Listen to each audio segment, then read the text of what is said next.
Alors, je vais vous raconter une anecdote qui montre à quel point le cerveau est tellement puissant pour soit se bloquer, soit au contraire se libérer.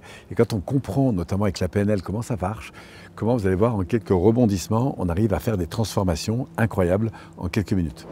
Alors, l'histoire est la suivante, c'est que je suis chez un de mes amis qui s'est formé beaucoup à la PNL, qui à l'époque vit en Suisse parce qu'il est à la tête d'une entreprise assez importante. Et puis je mange chez lui, il m'avait invité donc chez lui. Il est à côté de moi, en face il doit y avoir son fils, quelqu'un d'autre, et sa fille en bout de table. Et elle doit avoir 11-12 ans, quelque chose comme ça à ce moment-là. Et puis moi j'ai une drôle d'habitude, c'est que quand je suis à table, comme ça je prends mes couverts, et je les pose comme ça. Donc je prends ma fourchette, mon couteau, je le pose.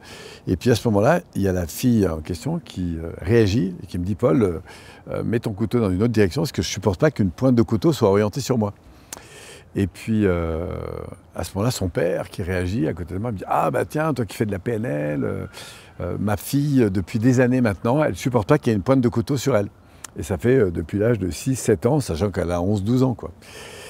Je dis, ah bon, très bien, bah écoute, tu sais, c'est son cerveau qui réagit, pas forcément à la réalité, mais à la représentation des choses.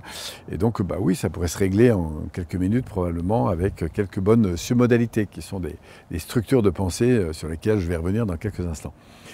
Et là, son père commence à me dire, ah bah tiens, on pourrait le faire. Et là, sa fille immédiatement réagit en me disant, ah bah non, surtout pas, vous n'allez pas faire vos trucs, je sais pas quoi. Et moi, je reprends en disant, bah il n'est absolument pas question, évidemment, d'intervenir sur ta fille, surtout même si ça lui pose un problème et que ce problème est là depuis un certain nombre d'années, mais il n'est pas question de lui faire changer si pour autant elle préfère rester dans cette problématique-là. Donc j'insiste un peu par de la communication indirecte sur l'inconfort et en même temps le choix qu'elle a de rester dedans. Et puis je dis, même si on sait qu'en quelques minutes, il faudrait, c'est assez surprenant, mais pour régler ça de manière définitive, mais c'est important qu'elle puisse faire le choix de rester ou non avec la difficulté qu'elle a. Bref, c'est de la communication indirecte. Et au bout d'un moment, évidemment, ça ne manque pas. Elle me dit, bon, c'est quoi ton truc, Polo? Ben, je dis, bah, si tu veux, on peut le faire maintenant, tu vas voir, c'est assez rapide. Et là, du coup, je me lève à côté d'elle, donc imaginez que je passe à côté d'elle, et je lui demande, et c'est là qu'on va rentrer dans la subtilité du fonctionnement du cerveau, parce que je lui dis, tiens, quand tu regardes cette pointe, qu'est-ce qui se passe à l'intérieur de toi? Ferme les yeux, comme ça, elle ferme les yeux, ah, j'ai l'impression que ça me coupe en deux. Bon, ok, donc évidemment, c'est pas très agréable. Et quand ça te coupe en deux, comme ça, imagine que tu descends à l'intérieur de ton corps, et que tu me grossisses l'endroit où ça te coupe en deux. Et il dit, c'est comment? Il me dit, bah, c'est un peu comme un sabre ou comme un laser, je ne sais plus exactement. Et quelle couleur ça a? Bah, c'est là qu'elle me dit, c'est comme un laser qui me coupe en deux. Je dis, ok, et si tu déplaces le laser, par exemple, à droite, à gauche, en haut, en bas, je dis, ah, bah, c'est drôle, mais effectivement, je peux le faire.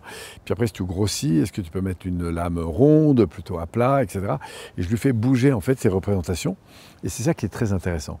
C'est qu'on voit, en fait, que l'inconfort dans lequel elle est, et dans lequel elle est toujours, c'est un arc réflexe qu'il y a entre une représentation qui se construit dans sa tête et le sentiment évidemment associé qui est particulièrement désagréable.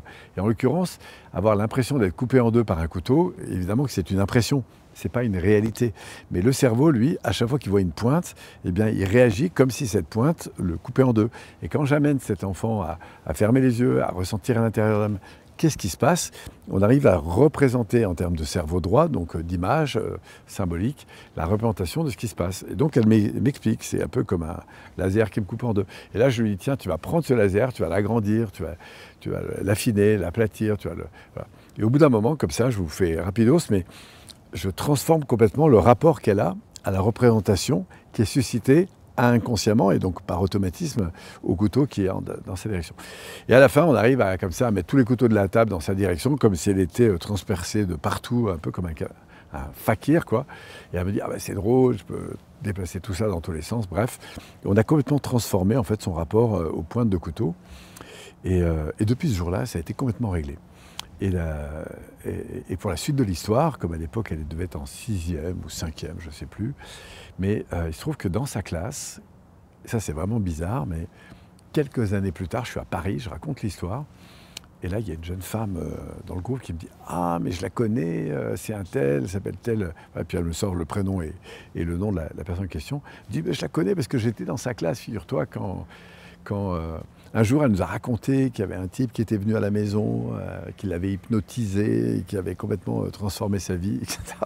Donc, c'était marrant de voir, après quelques années, les proportions que ça avait pris. Mais tout ça pour dire que le cerveau, il est capable de faire des transformations incroyables parfois, quand on réagit comme ça, de manière un peu excessive à certaines choses. Et ce, simplement parce qu'on va avoir les outils pour aller comprendre qu'est-ce qui se joue au niveau neuro-émotionnel. Et c'est ça, en fait, la force de la PNL, c'est d'amener, que ce soit des enfants, des adolescents, des adultes aussi, à comprendre qu'est-ce qui est en train de se jouer à l'intérieur d'eux-mêmes en rapport avec l'environnement. Et par exemple, je vais donner une autre situation, c'est une personne qui est dans un avion qui est pas très bien, parce que dès que ça bouge, elle se met en tension.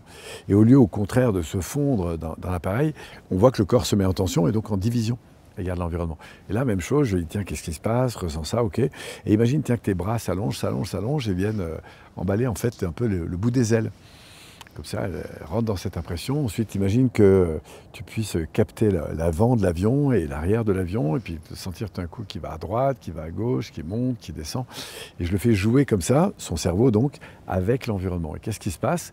C'est qu'à un moment donné, le cerveau a cette capacité de réépouser en quelque sorte l'environnement et du coup de se remettre en phase avec cet environnement. Et dans les quelques minutes qui ont suivi, la personne a retrouvé un état beaucoup plus serein. Voilà, je l'ai fait sur des bateaux, je l'ai fait dans des tas d'environnements. Et c'est fou de comprendre comment fonctionne ce cerveau parce que ça nous donne des leviers incroyables pour transformer comme ça des choses qui peuvent rester bloquées pendant des années. En l'occurrence, pour cette jeune femme, ça faisait 6-7 ans que ça durait. Moi, j'ai connu un skipper, il lui fallait 3 ou quart d'heure à peu près pour être à peu près bien sur un bateau, et à chaque fois c'était assez long. Et le fait de jouer avec son cerveau comme ça, en l'espace de 10-15 minutes, dès qu'il était sorti du port, il pouvait ressentir les choses de manière différente, simplement parce qu'il jouait à transformer ses représentations. Vous vivez ça d'ailleurs quand vous êtes en voiture, imaginez que vous êtes en voiture en montagne, et je vous mets au défi, si vous lisez un livre, c'est à côté chauffeur, de vous sentir bien. Après 3-4 virages, vous allez voir, vous perdez. Par contre, vous fermez le livre, vous regardez la direction de la route, votre cerveau tout d'un coup se met en phase avec l'environnement, et très vite, vous allez voir que votre rapport à l'environnement, il va changer. Tout ça, c'est la puissance qu'a notre cerveau. C'est sur ces jeux, évidemment, qu'on va pouvoir, grâce à une meilleure compréhension, aider des personnes, des enfants, des adultes aussi, à complètement transformer leur rapport à l'environnement. C'est ça aussi, la PNL. Alors, si cette anecdote vous a plu, je vous invite à vous abonner, car évidemment, je vais vous en partager d'autres, et Dieu sait qu'il y en a de nombreuses après 40 ans de carrière.